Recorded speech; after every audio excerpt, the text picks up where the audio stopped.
I'm Phil Cunningham, and it would be fair to say that music has been my life. You know, I've played the accordion for well over 40 years now. It's almost become a part of me. It's something that I reach for instinctively no matter what the occasion, happy, sad or otherwise. And it shaped my life in ways I would never have imagined possible when I was a kid. And for a start, it's allowed me to travel the world, playing music. As a professional musician, I've taken my accordion to nearly every nook and cranny of my homeland, Scotland. It's at the heart of traditional music here. You just can't beat it. The accordion is so prevalent here that it would be easy to think of it as a Scottish instrument. But that's just not the case. What never ceases to amaze me is how this instrument, the humble squeeze box, has travelled so far around the world and can be found right at the heart of so much great music. And I'll be crossing continents in search of that music. To China for a touch of the exotic. And some good grub. I thought it was a turnip.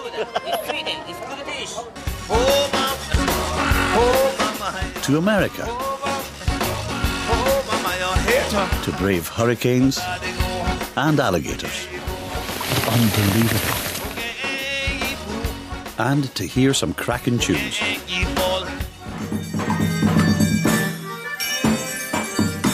And to Brazil in search of great music. And a chance to hit the dance floor.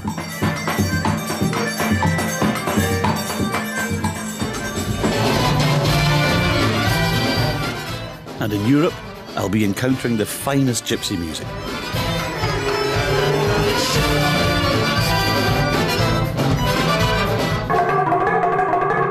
And the story of the accordion will lead me to some of the strange instruments the squeeze box likes to pal along with.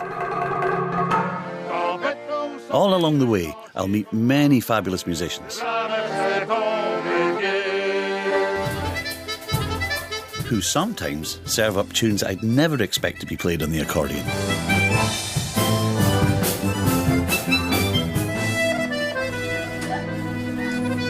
And all revealing the worldwide passion for this wonderful instrument. Take good care of it for me. So from here on in, it's going to be planes, trains, automobiles, ferries, parties, late night sessions. Welcome to the world accordion development.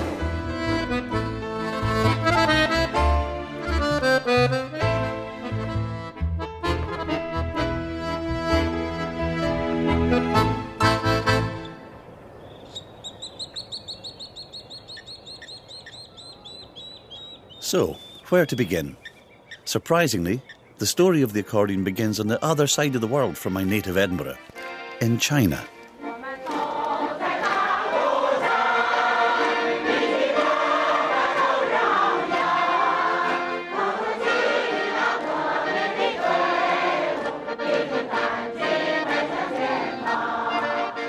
Imagine a country where the accordion enjoys an astonishing popularity and where the number of players is counted not in tens, but in hundreds of thousands.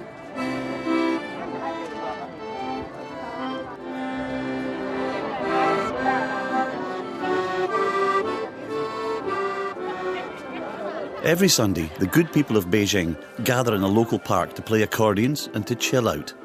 Its paths are lined with players of every ability. It's spontaneous, it's chaotic, and it's squeeze box heaven.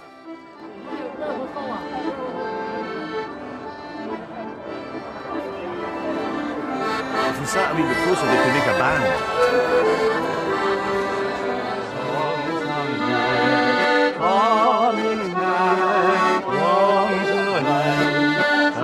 And before you know it, someone's borrowed your accordion.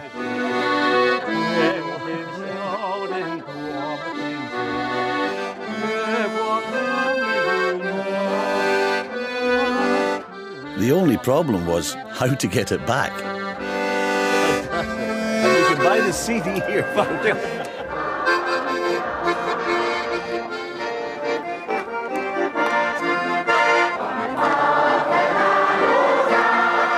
The This is a wonderfully sociable country where music brings people together, and it seems that one instrument in particular leads the way.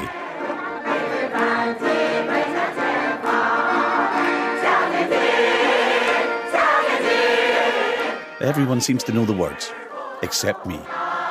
But I don't care.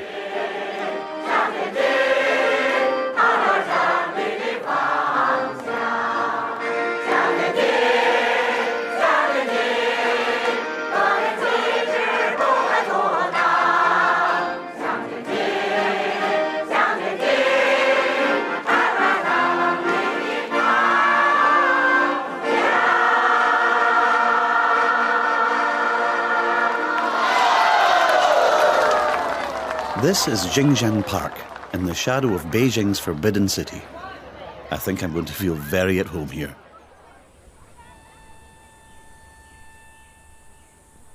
And here's where the story of the accordion all began, about 5,000 years ago in the East. And this, bamboo, is the beating heart of that iconic instrument.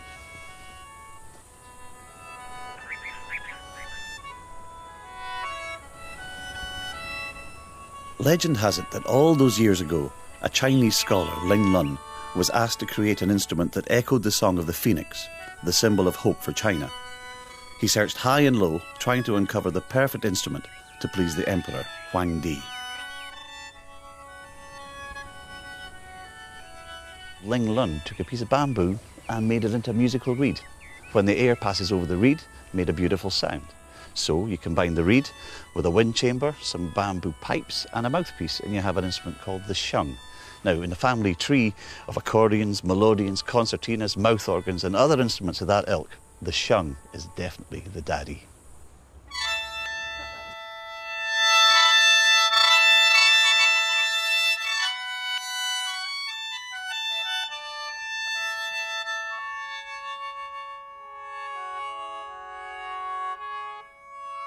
This Chinese melody, based on a poem of the Song dynasty, was composed by Dr. Feng, who is passionate about this curious instrument.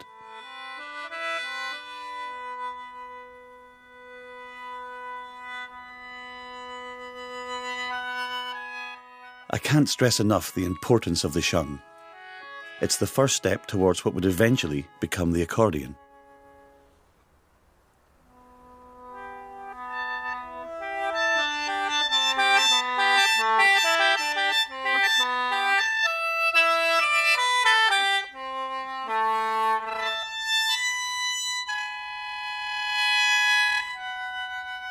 Thanks very much for showing us this incredible instrument. Tell me a little bit about it. This is a Chinese instrument built by bamboo pipes with reeds, and this is a ball, and blow and suck the sound that happens. So when you blow, yes, the air goes into the chamber? Yep. And then it triggers the reeds? Yep. Mm-hmm. And then the length of the bamboo, the pitch of the note? Yeah. Right. Yeah. Okay. Yeah, I just can't believe that something so old and that looks so bizarre can sound so beautiful. Yeah. What is it about this that makes you want to play it? For me, this is my generation. My father was a very good player. His name called Feng Qiaocheng. He's very famous. The first tune he taught me is called Phoenix Fly. Yeah, will you play me a little bit of the Phoenix Fly? Okay.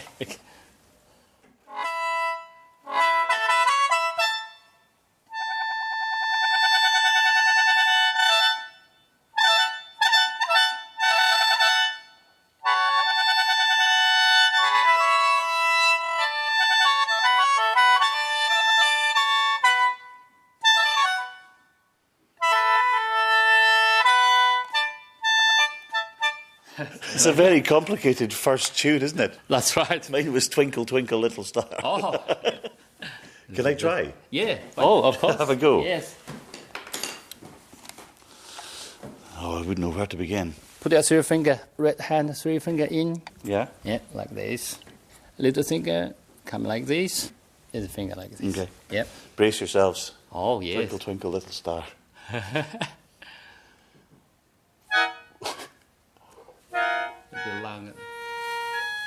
That's right. Give me a set of bellows anytime. Yeah. This was a magical meeting for me. It was like coming face to face with one of my ancestors.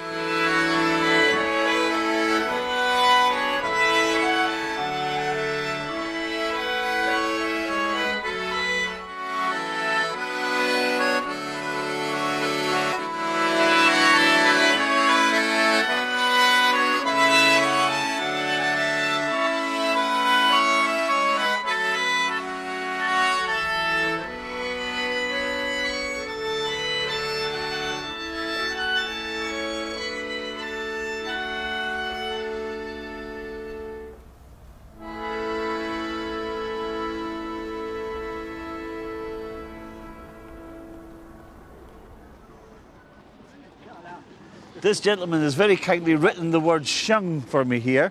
This is the Chinese character. The characters at the top are for bamboo, which the sheng is made from. And this is the sound, sheng.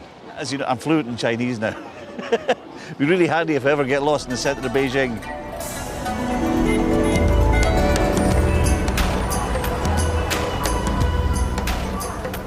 After only a short time here, it's obvious that the other great Chinese passion, besides music, is food.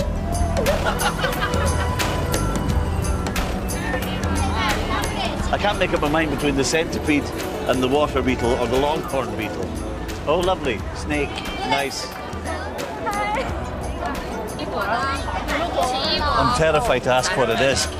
Jellied what exactly? It's mango. Mango. I'll try something. I'll try lychee. Lychee. Yeah. Sweet, nice. Oh, wait, wish me luck. Oh my God, I'm very beautiful. Oh, it's good. It's really good. Thank God it's good. Okay, I know I bottled out there, but let's face it, snake and centipede is a wee bit of an acquired taste for a Scotsman. What's that? I thought it was a turnip.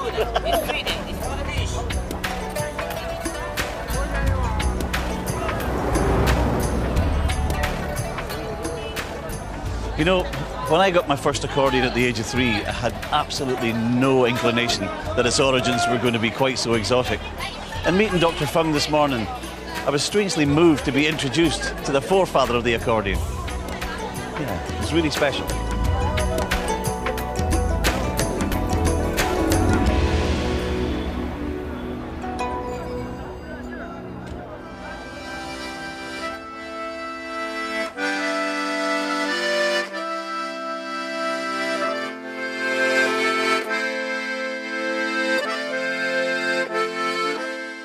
China made me reflect on why I'm so passionate about this instrument. When Santa Claus left a toy accordion in my Christmas sock in 1963, little did he know the trouble he was causing. He was actually about to shape my destiny. A relationship was formed between me and the piano accordion that day, and it's a relationship that's endured for 47 years, through thick and thin. But to me, I don't know, I think it's an incredibly sensitive instrument. The right accordion can be like a finely tuned car. It can be very, very responsive and very powerful. It's a device for me to express myself, and it's comfort too. You know, I find myself when I'm in a bit of a bad mood or even when I'm in a good mood, it's something that you strap this thing on and you can get rid of emotion, or you can embrace emotion, whatever way you want to deal with it. And despite the fact it's heavy and it's cumbersome, it comes with me everywhere I go, and I don't think life would be the same if it wasn't there.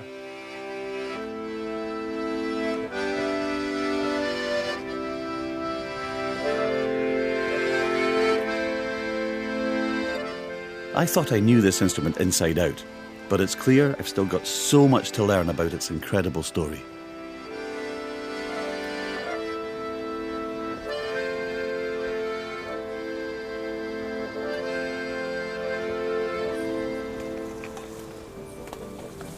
After only a few days in China, I now understand exactly how the sheng links to the present-day accordion. But the instrument still really has a very long way to go before it even starts to resemble anything like the accordion that we know. So just how did it come to arrive in Europe? Well, the truth is hazy.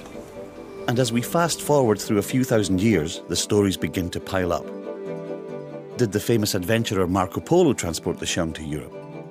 Or maybe it came with the Tartars through Russia.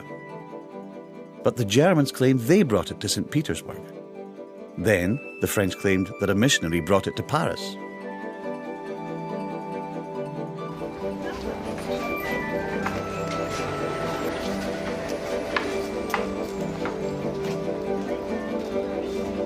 The Europeans were clearly intrigued by this strange instrument, and they were compelled to experiment with it. And before you could bless yourself, the technology of the free reed had begun to emerge.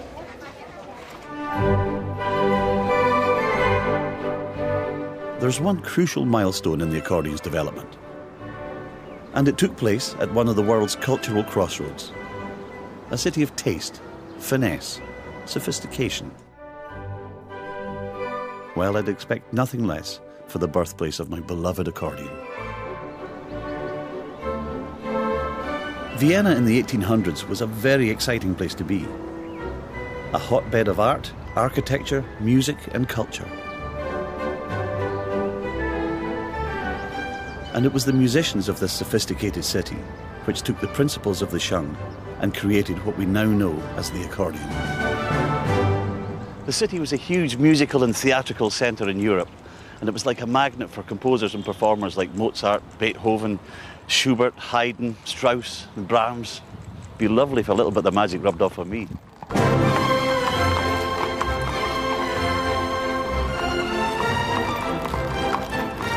Instrument manufacture was booming, fed by a salon culture which held lots of small house parties with music at their core. There was a real buzz. The salon elite was hungry for new musical experiences and instruments, so there was a drive for inventors to come up with the latest musical gizmo, make a name for themselves, and perhaps some money. Using the principle of the free reed, people across Europe started inventing all kinds of instruments, things like the mouth organ or the harmonica. But there was only one patent globally recognised as the accordion. The story starts with an organ and piano maker called Cyril Damien. Little is known about him. Cyril was just one inventor tinkering away in his workshop, but he came up with something magical. The 6th of May, 1829, is a seminal moment in the history of the accordion because on this day, Cyril Damien submitted his patent, and a new musical instrument was born. That patent is now held at Vienna's University of Technology. So this is it, the birth certificate of the squeeze box. I wonder if the inventor had any idea how these pieces of paper would affect the life of the wee Phil Cunningham, born in 1960 in Edinburgh. Little did he know the trouble he was causing. The document's in German, but the translation that I got says, Damien came to present a new instrument, the accordion, to the authorities. There's a lovely little paragraph here in the patent. And the translation says, it is possible to perform marches, arias, melodies, even by an amateur of music, with little practice, and to play the loveliest and most pleasant chords of 3, 4 and 5 voices after instruction. Nothing to it.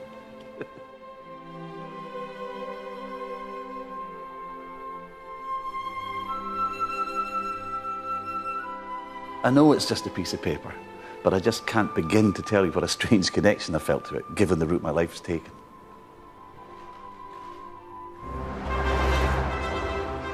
Damien's accordion of 1829 no longer exists, but there is a model which is almost the same at the nearby Technical Museum. So this is it. This is the closest we have to Damien's model.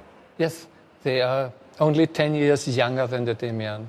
What do you think he was trying to achieve with this? Damien wrote in his patent that these types of instruments should be for amusing the audience. For amusing when a person is not able to play the piano, etc.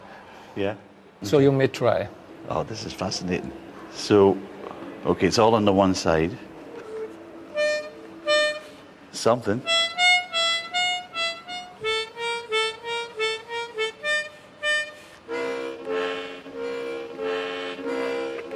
That's amazing. If you open this model, you can see the reeds. If you turn it around, you see the reeds. Oh, wow. These have definitely seen better days. Looks like my accordion after a tour. And the accordion has come a long way since the shung. You know, I can see we have one here, a very old one. When we get to this stage, I can start to see the beginning of the accordion that I know. You know, bellows, keys, valves, reeds. It's fascinating, really fascinating.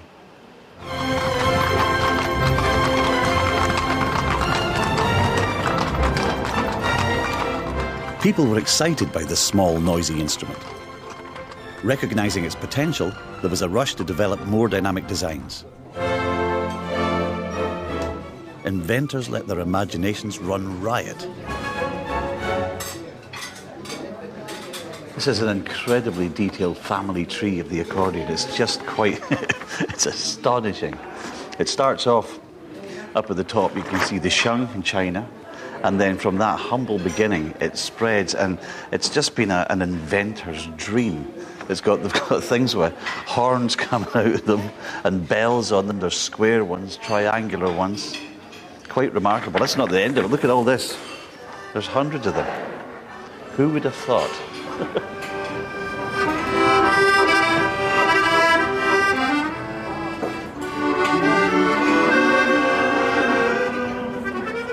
Vienna's continuing relationship with the squeezebox is still very apparent throughout the city.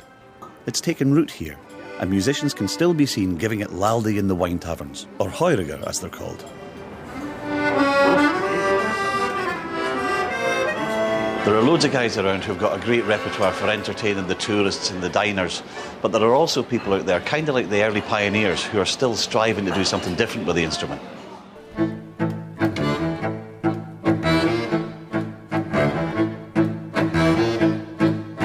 Step forward, Mr. Klaus Peyer and cellist Ascha Valcic.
Wow, they were amazing.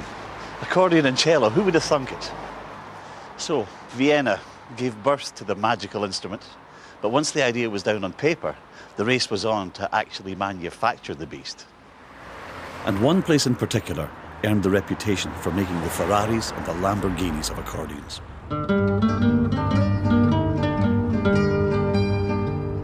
My destination? A small town on the east coast of Italy. It's certainly not an easy place to get to, but I know it's going to be worth the effort. I'm keen to visit Italy because whilst most European countries were producing accordions by the late 1800s, this nation took the bull by the horns and excelled. They made high-end, quality accordions with a zeal and passion that took over an entire town, and they're still doing it to this day. After an early flight to Italy this morning, I'm now on board a train from Riccione to Ancona, and I'm hoping once I get there I'm going to uncover the next link in the global rise of the accordion. But for now, it's 40 winks.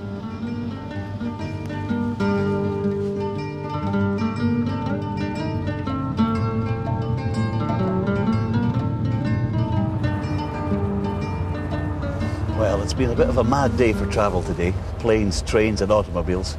I'm getting a lift from Ancona station to Castelfidardo, and I'm following the lead of an Austrian pilgrim who found his way to the sleepy little town in Italy and changed musical history forever.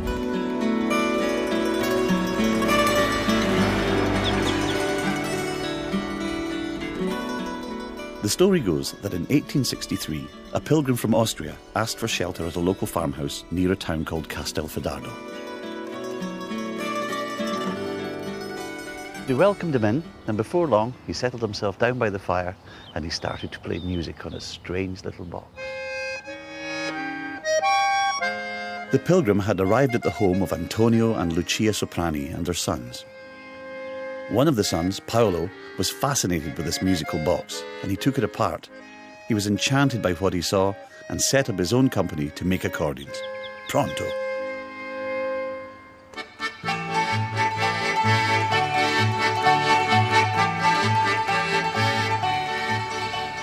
Paolo Soprani kick-started the accordion business in Castelfidardo.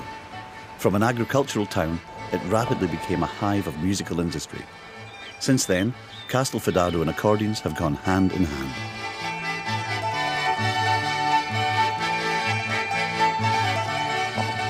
A couple of years ago, a squeezebox pal of mine moved here, and I'm hoping he's going to tell me where the musical hotspots are. Robert Ralston. Oh, well, I never. Welcome How you doing, to pal? Mecca. Good to see you. I hope you've allocated plenty of time for this visit. Well, it's a flying visit, I'm afraid. Oh dear. How are you settling in? Oh, smashing. Yeah, Great. enjoying yourself? Yep, it's worked out really well. Robert Ralston set up accordion businesses in Aberdeen and Motherwell.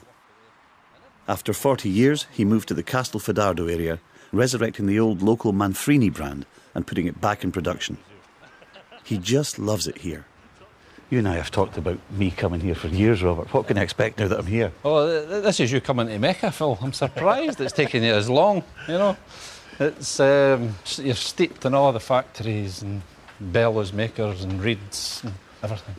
How many factories are there? Well, I reckon there's probably about 10 that they would call factories still working away. Yeah. In a smaller way now than what they used to, because some of them maybe averaging 8, 10 people working in. Well, I'm excited. Oh, yeah, you'll be taking souvenirs back with you. Excess baggage, here we come. Baggage, that's it. Robert has pointed me to some of the town's gems. First stop, Carini's Parts Store. I feel like a kid in a sweet shop. It's amazing.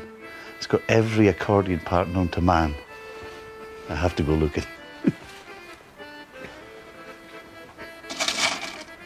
See these?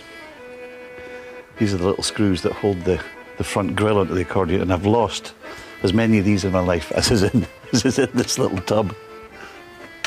Straps for your bellows. These are the little wheels that tighten the left-hand strap. Reed blocks. You know, it's just fabulous. This may not do it for you, but I'm in accordion geek heaven. Robert's next recommendation is a big surprise.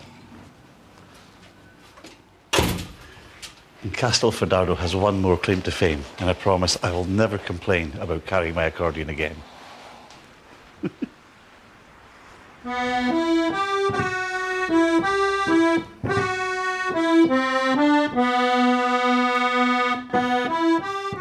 Castelfidardo is home to the largest playable accordion in the world.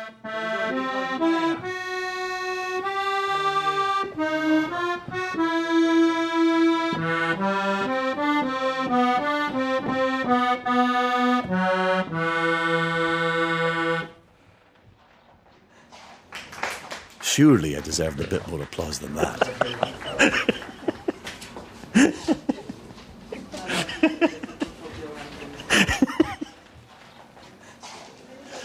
Giancarlo, what possessed you to make an instrument this size?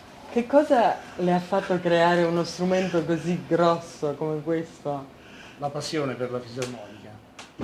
The passion for the accordion. And how did you begin to create it? Ma leggendo un Guinness. Reading the Guinness Book of Records, he decided to, do something this big, to promote the accordion, Yeah. always more. And did it get into the Guinness Book of Records? È entrato nel Guinness. Sì. How did you manufacture the parts? Handmade by myself, Everything from scratch. Pezzo pezzo. piece by piece, Per 2 anni e mezzo. for 2.5 years. 2.5 years. Are you married? Lei è sposato? Sì.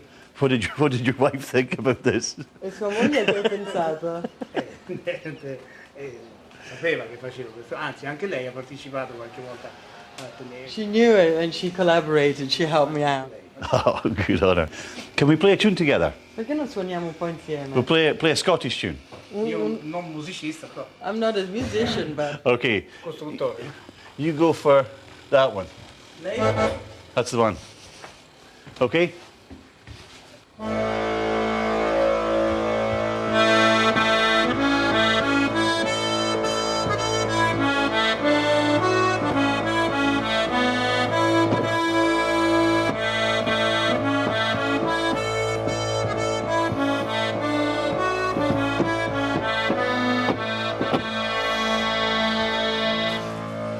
Perfect. Good man, good man. It's obvious. Castelfidardo is crazy for the squeeze box. But just how did this wee town become such a hotspot for accordions? Well, the Soprani family was large. When Paolo's brothers Settimio and Silvio saw his success, they opened their own factories. In turn, their workmen started branching out. In 1893, only 30 years after the first business was opened by Paolo Soprani, there were 24 accordion factories in Castelfidardo, with almost 2,000 workers. But what on earth were they all doing? Well, you wouldn't believe the amount of work that goes into making a quality accordion.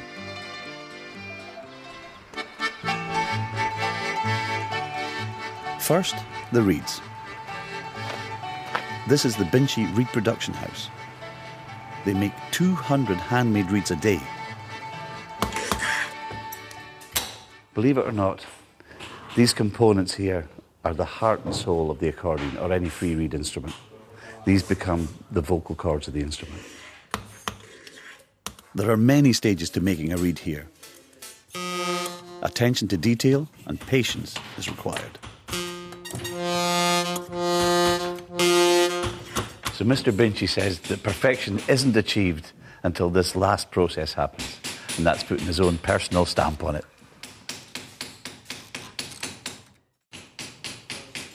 And there you have it, perfection. Next, the tuning of the reeds. So it's off to the local experts, Voemi.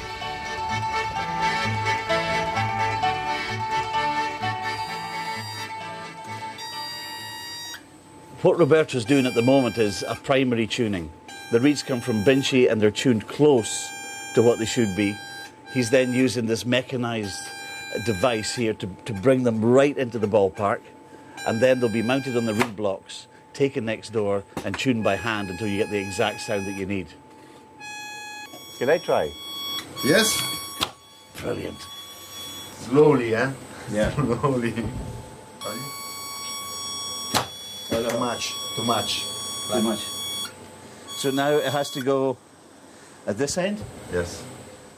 Oh. But very little bit. I'm tuning a reed. You can request Scottish tuning, French musette tuning, classical tuning. It's entirely up to you. For musette, 20. For Yeah. American, 8. For Italian, 15 Yeah. cents. So what we're talking about is vibrations per second. Can you show me, can you tune one of them for me? Show me a dry one.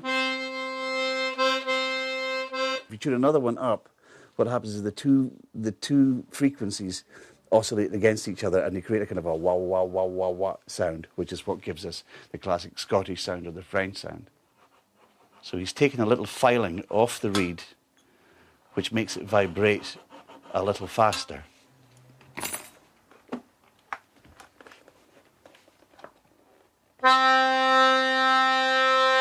A little bit more open. Yeah. You hear that? Oh, wah, wah, wah, wah. Dry, wet.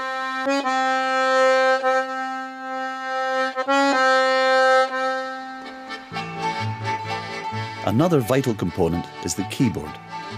And I've got one factory to visit that's very special to me. Hey, sì. Finally. How are you?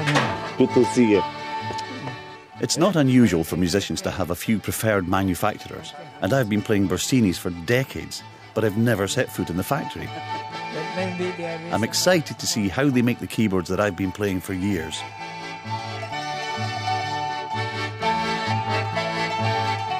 What's the secret of a good keyboard? Yeah, we have several secrets about it. You're not going to tell me. Anyway, very important the strongness of the spring, and every spring we control the weight and must be the same. Yeah, and where this connects to the accordion through the hole, to have no friction.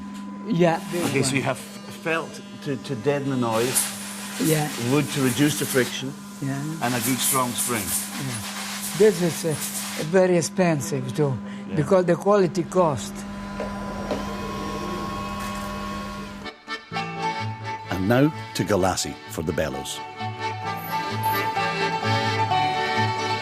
The bellows are extremely important because they're like the lungs of the singer, and they control all the dynamics of the music. So it's very important that the air part of it, so that it can provide an immediate answer for the... A good compression. Yeah, accurate compression. Una buona compressione. Yeah. Basically, what he's saying is that these stamps here, and what these do, there's the reverse of this, and it pushes it in here, yeah?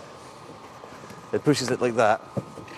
Then that one will go in. So the reverse of this stamp pleats it, basically, makes the pleats of the bellows. One on top. In, yes. I think it goes, it's like two rollers. The concept is this. Yeah, exactly. Then they can customize the bellows to anything that the client wants. The only limit to what they can do is your own imagination. And something I've never thought about, he said that the bellows are also a really important part of the show. It's not just for compression and for air. It's also, when you open them, the audience get to see something different. I set my mind racing. Finally, the paintwork. The last stage in the process is choosing your finish. The cherry on the cake for me is to see the hand painting done at the PF factory.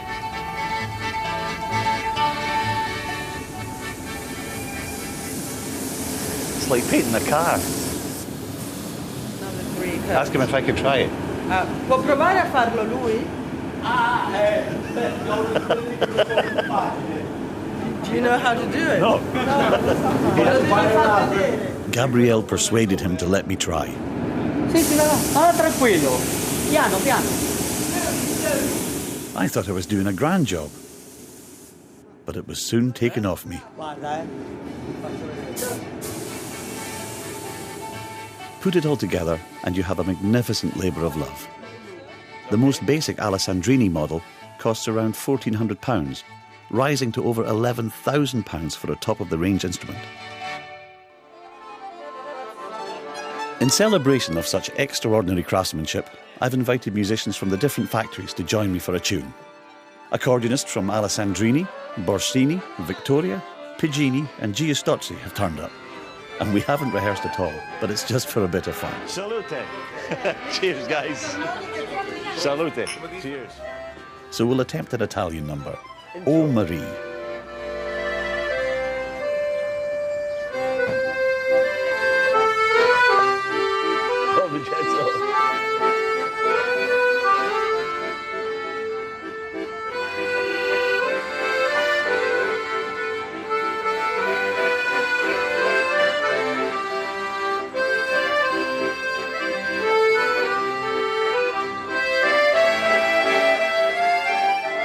I have to say the accordion's had a bit of a rough time over the years. There's hundreds and hundreds of jokes about the accordion. Things like, a musician's definition of a gentleman is someone who knows how to play the accordion but won't. And cartoonists have had a field day with the whole thing. This 19th century French cartoon is cheekily called The Accordion, a blow to music. Translated, it says, one does not yet have the right to kill the people who play this instrument, but there is hope that we will soon get it. How dare they? Things were no better more than 100 years later.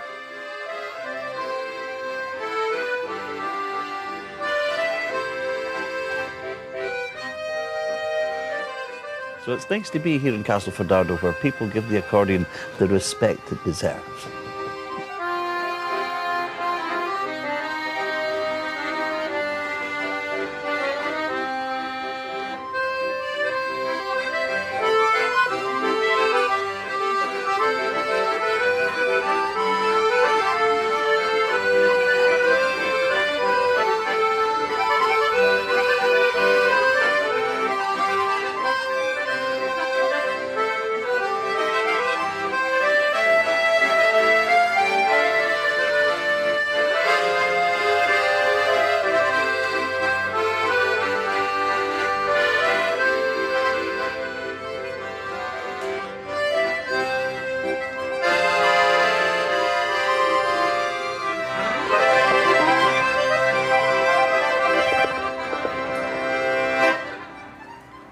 Excellent, excellent. Here's to the accordion. To the accordion. I've had a great few days here watching accordions come into the world. But now it's time to move on.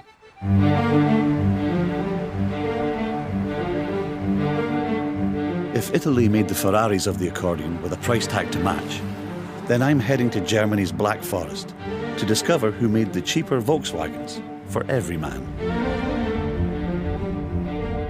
It was one company, more than any other, who wanted to ensure that the squeeze box was above all affordable.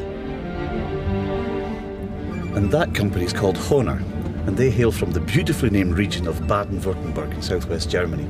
And it's Hohner who mass-produced accordions for the whole world.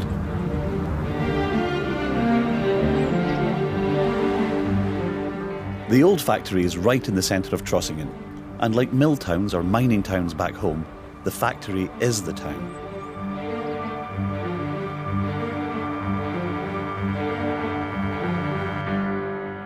Trossingen is an amazing place. They just live and breathe accordions and harmonicas and Hohner.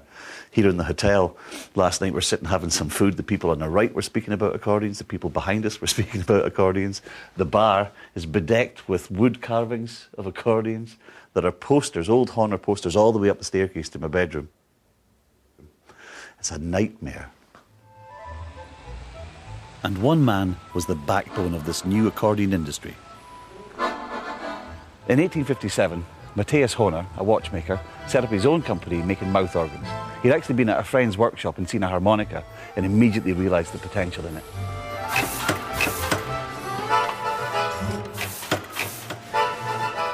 In fact, Hohner became the biggest producer of mouth organs, selling his harmonicas in the States as well as India, South America and across Europe. So when Matthias's 5 sons also decided to make accordions, everything was in place to sell them around the world.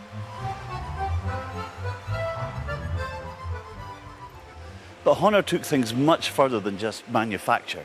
They were mass producing for a worldwide market, and to maximise that potential, they invested really heavily in advertising.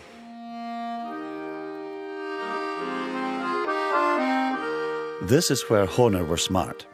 As well as making their instruments affordable, they also knew how to make them, dare I say it, desirable.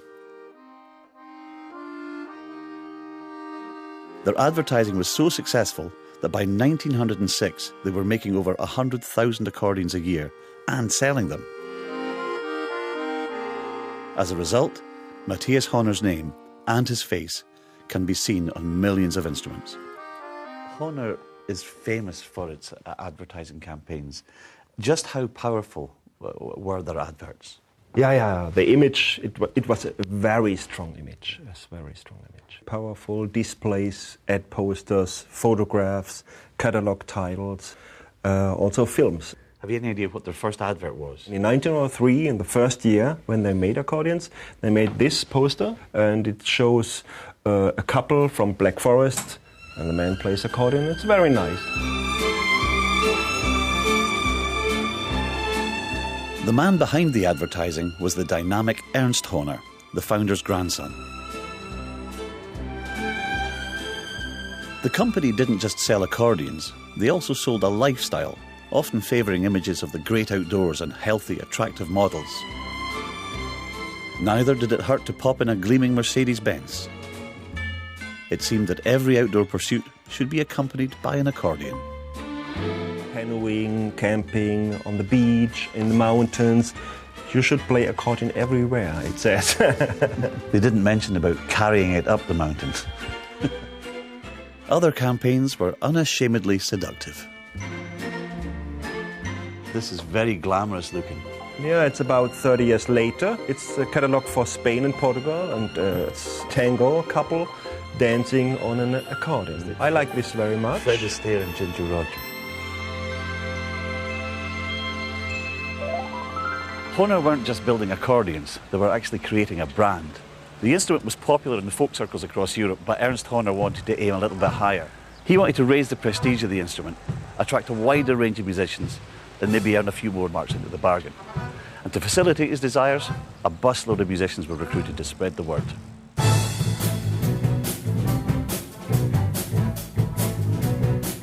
The first Horner orchestra was established in 1927, and there are now 4 of them. Originally, they were created to show the range and versatility of their accordions and mouth organs, playing tunes you would never expect.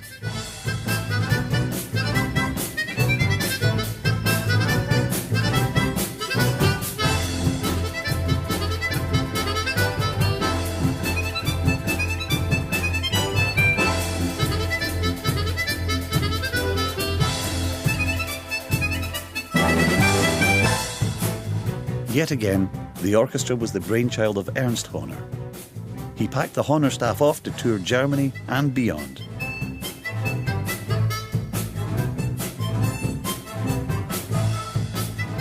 They inspired people everywhere to set up their own orchestras. And of course, every new orchestra needs new instruments.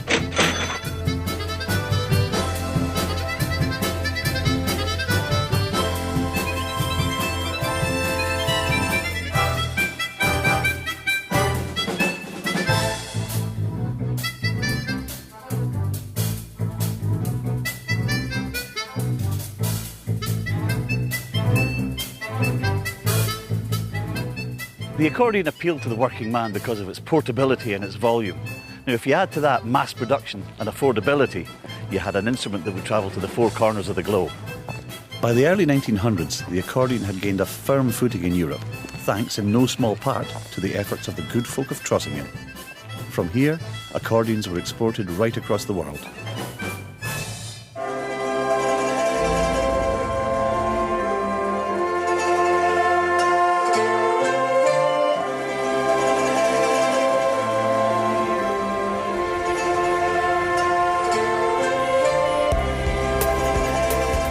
One country in particular bought accordions in their thousands.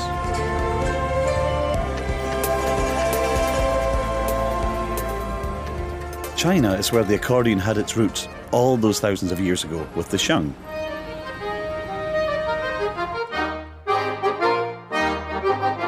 But its descendant, the squeeze box, has made its home here.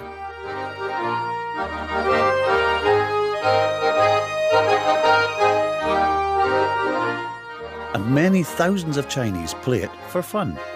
It's also very popular in schools and colleges.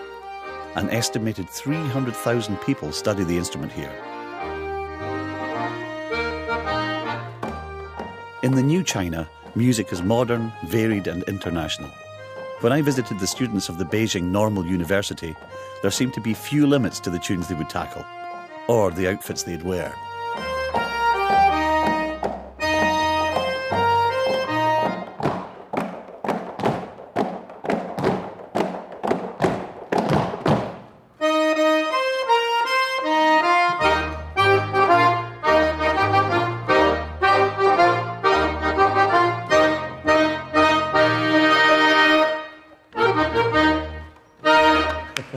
Fabulous.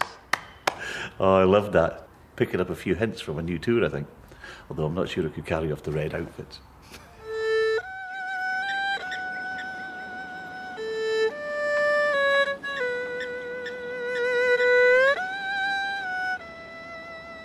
So how on earth did the accordion come to enjoy such sweeping popularity in China? Compared to some of the country's ancient instruments, the squeeze box is a Johnny-come-lately. as China's love affair with the accordion goes back only a couple of generations. But now it's challenging the popularity of such beautiful instruments as the erhu, an ancient Chinese fiddle.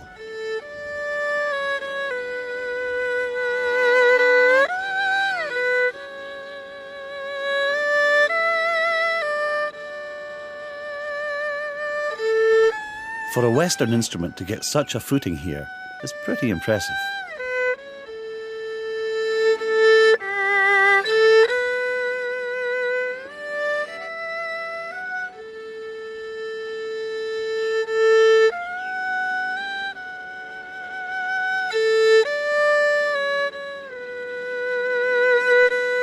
So why did Communist China embrace an instrument patented, manufactured and clearly associated with capitalist Europe?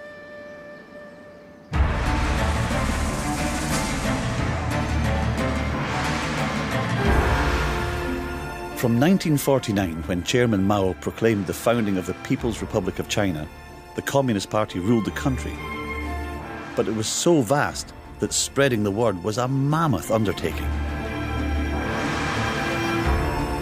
So mobile performing arts troops were formed by the People's Liberation Army to cross the nation delivering the political message. The army needed an instrument, a portable instrument with a lot of volume, and the accordion was the perfect choice. Thousands of military students were recruited and swiftly given accordion lessons to help spell out the party message. A message that's still being spread today.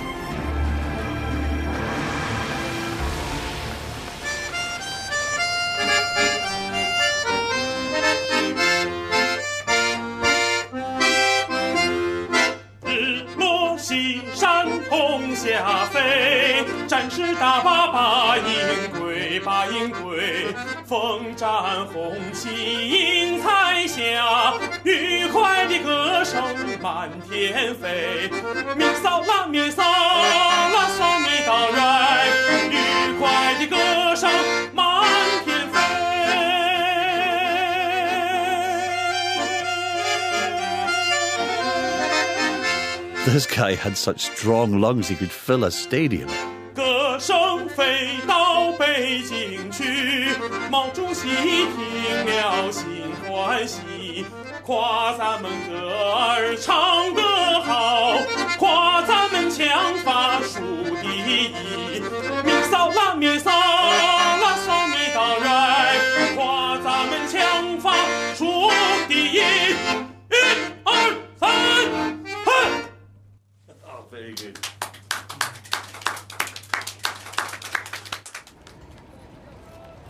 In a country which now chose to celebrate the workers and the class struggle, the accordion was perfectly in tune. It was a symbol of the people, and with the army's support it became hugely popular.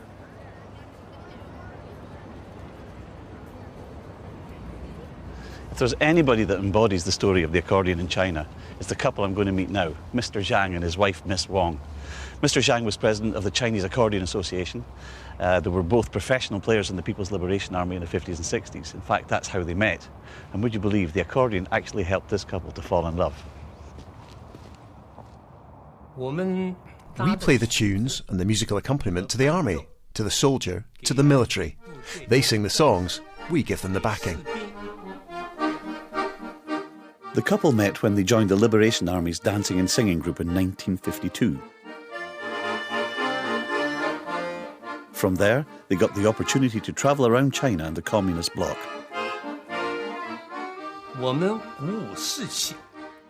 We create the atmosphere. This is music. This is art. It can create inspiration for the people, create an army's fighting spirit. After 4 years of touring and playing, they married and went on to have 3 children.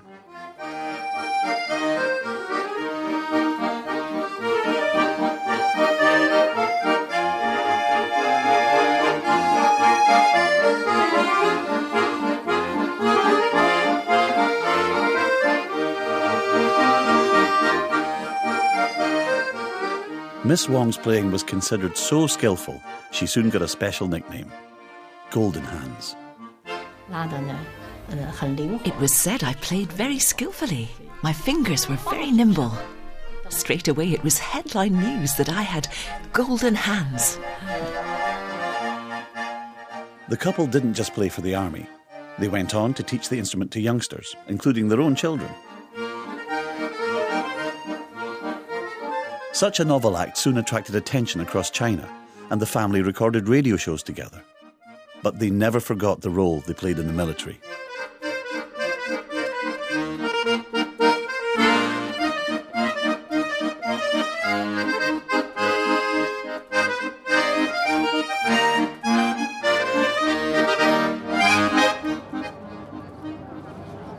What a great afternoon. I just loved meeting Mr. Zhang and his wife.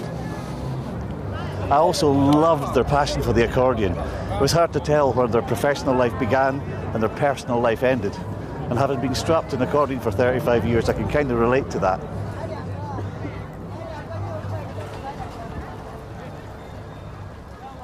Whilst the army truly established the accordion with the blessing of the Communist Party, it's now taken on a life of its own. Its popularity continues to pass down through the generations. For evidence, look no further than the Baidi Children's Orchestra. When I was playing the accordion as a kid, it was quite a solitary experience. There weren't many people that I could have a tune with. But in China, accordion players seem to be everywhere, and it's as natural as breathing. So now that I've finally made some pals, maestro, if you please.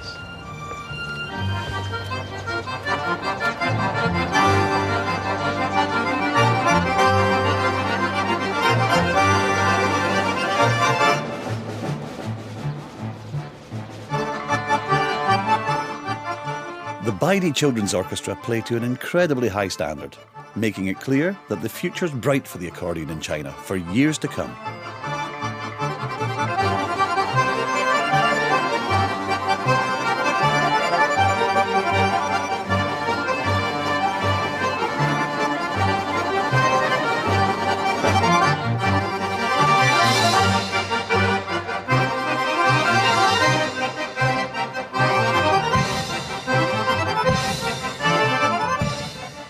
To experience firsthand the global popularity of the accordion has been truly inspiring. It's been quite a journey, starting thousands of years ago with the sheng, travelling across generations and continents to Austria, to Italy and to Germany to find out why people love this Wheezebox as much as I do. Despite the fact I've been playing the accordion for over 40 years now, to my shame I knew surprisingly little about it. But this wee trip has really opened my eyes as to where it all began. And it feels good.